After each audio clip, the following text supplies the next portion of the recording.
Abusua Sampa nsensem abusua sem ne enkonwa sem sorry ye no se bi producer nye ne na ewo mu a na pagya beto an se we makoto ahye we mu so akọ Sena bloi enkrofo akọ ekoto ahye we mu so nana samba gyafla mu enkrofo so akọ bro wo mo we akoyese na curfew da mo so na ni nyina ne se Sampa nsensem a ekoso ni nyina ne se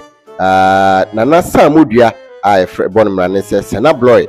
esi AsanteHene ewo Sampa na openkese ba koso ono so ni din ne nana samgba gyafla ono so ono na edi ade a ewo Sampa no enti asem no nyina no ekukuru na eba no nyina no ebepie menhia fi se asantemawura na Sampa kro no eye ne dia enti asem no nyina no nana Sena bloi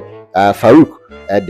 de na sem eba menhia ho na nana samgba gyafla enso de na sem enso ebeda menhia se ohene Mira wadaroma me na sese media konwa no Sena bloi enso Farouk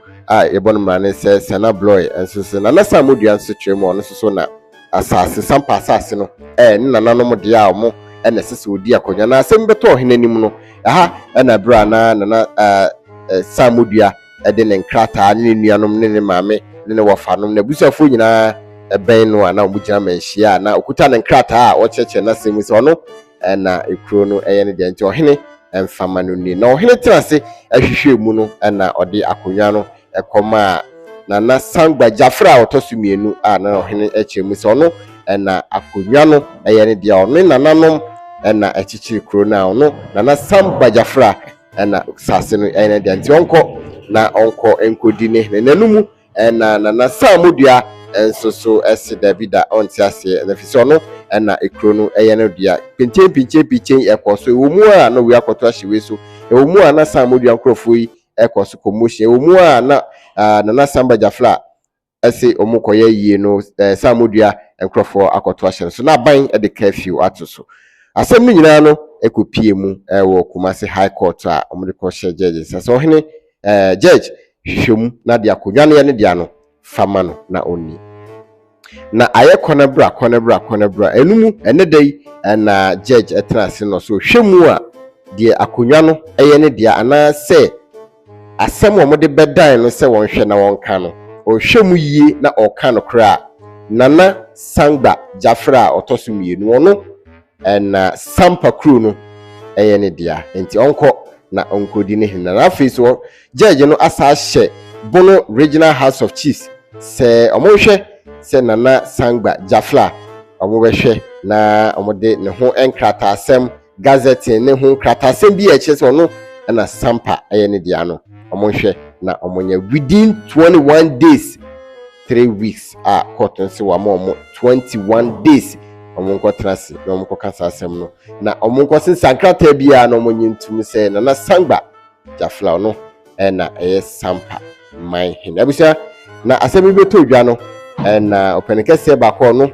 odi nana samgba gyafla chi a o company fo no ho de asembi atodwa momentie ebra na ode sa asem no atodwa no ye ba ye wo hobia ye de beto so ha Bobie Ansah media o hwe no na o subscribe mo me hwe abusia fo me chia mo ene enije sonkon. Yes, it's a joy that I come live, may bar live free the court premises. Send here and mamuti aseno and then anka a final judgment and then so abaso. Ye buy a judge no am the judgment. Wa ma final order wa order the Bono Regional House of Chiefs. Say omun submitting nana samgba gyafla and kratano within 21 days. And to oma order the Bono Regional House of Chiefs say yen submitting nana samgba gyafla and kratano within 21 working days. And ye bedo obi biarasi and na oba court na be hunu o man kronkron ye friend AsanteHene na be hwe AsanteHene ahemfo send you omo ba ye ebeta na samgba gyafla achi na a judgment to ba in your favor no ye da nyame ase ye da obi biarasi send ye ka kire mo ne nyina ne se ne nyina obi an kana komanto ne ye mo ne ye hwe ne ye Bono Regional House of Chiefs for no be ye within 21 days until the judgment has come. Judgment na ba nyina ne se ye Bono Regional House of Chiefs court ashawom say omon submitting nana samgba gyafla ne nkrata no within 21 working days and no judgment aba nti ye beda mase na yasro bibiara say munye bokoboko. It's not over jubilation obi anka na koma anto ne yam no monye din se ne be ya tutrafo bi hu no obi na wo ye bibi basabasa police fo abakro no mu a omo bokro no ho ban to obi ankoso na onye na djuma freely se ne na mo ye mo nnwuma no ye damase enti final judgment aba ne se court ahye the Bono Regional House of Chiefs say omon someti nana samgba gyafla enkrata no within 21 working days. And that is the final judgment. Yedamasi.